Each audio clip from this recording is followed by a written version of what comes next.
Welcome friends. आज का subject है मेंस्ट्रुअल सर्कल।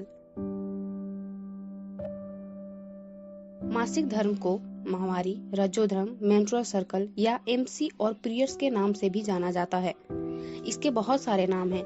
महिलाओं के शरीर में हार्मोन में होने वाले बदलाव की वजह से गर्भाशय में रक्त और अंदरूनी हिस्से से होने वाले स्राव को मासिक धर्म कहते हैं। मासिक धर्म सबको एक ही उम्र में नहीं होता है। लड़कियों को यह 8 से 17 वर्ष तक की उम्र में हो सकता है। कुछ विकसित देशों में लड़कियों को 12 या 13 साल की उम्र में पहला मासिक धर्म होता है। वैसे सामान्य तौर पर 11 से 13 साल की उम्र में लड़कियों का मासिक धर्म शुरू हो जाता है। लड़की को किस उम्र में मासिक धर्म शुरू होगा यह कई बातों पर निर्भर करता है। लड़की के जीन्स की रचना अर्थात जिस पहनना शुरू करती हैं, खान पान, काम करने का तरीका अर्थात भारी काम करना, या वह जिस जगह पर रहती हैं उस स्थान या जगह की ऊंचाई कितनी है आदि। पीरियड्स या मासिक धर्म महीने में एक बार आता है। यह चक्र सामान्य तौर पर 28 से 35 दिनों का होता है। महिला जब तक गर्भवती न हो जाए यह प्रक्रिया हर महीने होती है। मतलब 28 से 35 दिनों के बीच नियमित तौर पर मासिक धर्म या माहवारी होती है। कुछ लड़कियों या महिलाओं को माहवारी 3 से 5 दिनों तक रहती है, तो कुछ को 2 से 7 दिनों तक। मासिक धर्म या माहवारी आने से पहले महिला के शरीर में कुछ लक्षण दिखाई पड़ते हैं, जैसे माहवारी या मासिक से पहले पेट दर्द और ऐंठन की समस्या अर्थात पेट जैसे टानता हो। मासिक धर्म शुरू होने के साथ साथ डायरिया या उल्टी की समस्या भी हो सकती है।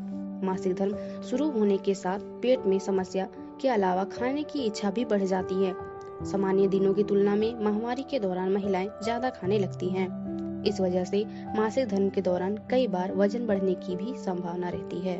अब हम जानेंगे कि मासिक धर्म शुरू कैसे होता है।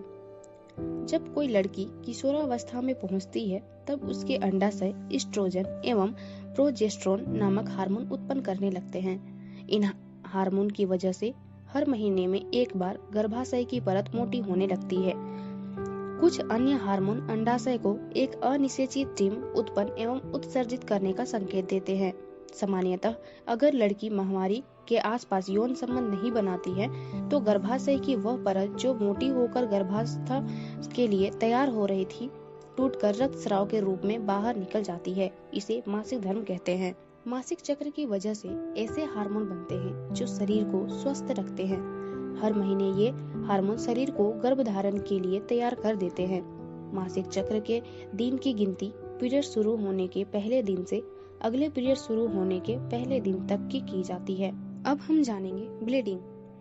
पीरियड्स के समय अक्सर यह मन में सवाल आता है कि ब्लीडिंग कितने दिन तक का होना चाहिए और कितने मात्रा में होना चाहिए कि जिसे सामान्य माना जाता है। पीरियड्स यानी एमसी के समय निकलने वाला स्राव सिर्फ रक्त नहीं होता, इसमें नष्ट हो चुके टिश्यू भी शामिल होते हैं। इसमें ब्लड यानी रक्त की क्वांटिटी करीब 50 ml ही होती है। अब हम जानेंगे इसके स्वाभाविक लक्षण अर्थात ये हर महिलाओं का होता है जिसे हम समस्या नहीं कह सकते। 21 से 35 दिन के अंदर मासिक होना यानी मासिक होने के 1 महीना पूरा होने से 1 से 8 दिन के बीच होता है। 3 से 7 दिन तक रहता है। 3 से 4 पैड इस्तेमाल कर सकते हैं अर्थात ऐसे वक्त में 3 से 4 पैड पूरे दिन में इस्तेमाल कर सकते हैं। ये तरल आकार में होता है। अब हम जानेंगे इससे समस्या यानी इससे होने वाली समस्याओं के बारे में। बहुत ज्यादा रक्त निकलता है अर्थात जो एक दिन में 3 से 4 पैड इस्तेमाल करना होता है वहाँ 7 से 8 पैड लग जाता है। 2 से 4 बार महीने में होना अर्थात महीने में एक बार होने वाली समस्या 2 से 4 बार होने लगती है। 2 से 3 महीने के अंदर होना यानी प्रत्येक माह न हो करके 2 से 3 महीना रुक रुक के होता है और जब होता है तब बहुत ज्यादा मोटा मोटा होता है और उस वक्त हल्का काला और कत्था रंग का हो सकता है। अब हम जानेंगे मासिक धर्म से समस्याएं उत्पन्न क्यों होती है, अर्थात इसके कारण। तो पहला नंबर है अचानक वजन घट जाने या बढ़ जाने के कारण से। दूसरा नंबर है डॉक्टर से पूछे बगैर कोई भी हार्मोन टैबलेट खाने से, यानी जैसे थायराइड होने से हाइपो और हाइपर के लिए थायरोक्सिन हार्मोन टैबलेट लेते हैं, उसी प्रकार हार्मोन्स टैबलेट डॉक्टर से बिना पूछे जब कोई लेते हैं तब ये समस्या होती है। तीसरा नंबर है गर्भ निरोधक गोली खाते खाते अचानक बंद कर देने से, यानी जब कोई प्रेगनेंसी को रोकने के लिए ये गोलियां खाती हो और अचानक बंद कर दे तो भी ये समस्या होती है। 4 नंबर है पॉलीसाइस्टिक डिसीज ऑफ ओवरी रहने से, अर्थात यदि बच्चादानी में कोई समस्या हो तब भी ये समस्या होती है। 5 नंबर है थायराइड रहने से, यानी किसी का थायराइड की समस्या हो तब भी होती है।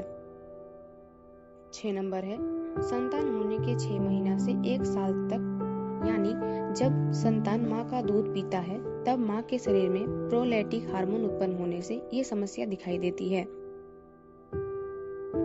7 नंबर है अबॉर्शन कराने से, यानी बच्चा नष्ट कर देने से भी ये समस्या होती है।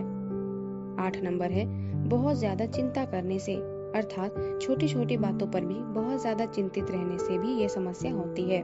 9 नंबर है ओबेसिटी, अर्थात शरीर बहुत ज्यादा मोटा होने के कारण से। सो फ्रेंड्स, मैं आशा करती हूँ कि आप लोगों को मेंस्ट्रुअल सर्कल क्या है और इसकी समस्याएं क्या है समझ में आ गई होगी। तो हमारे परिवार में या हमारे आस पड़ोस में किसी महिला या लड़की की ऐसी समस्याएं दिखे या पता चले तो हमें उसे अवश्य सलाह या परामर्श देनी चाहिए। यदि आपके मन में इससे जुड़े कोई भी प्रश्न हो तो अपने गाइडर से अपने प्रश्नों के उत्तर जान लें। धन्यवाद।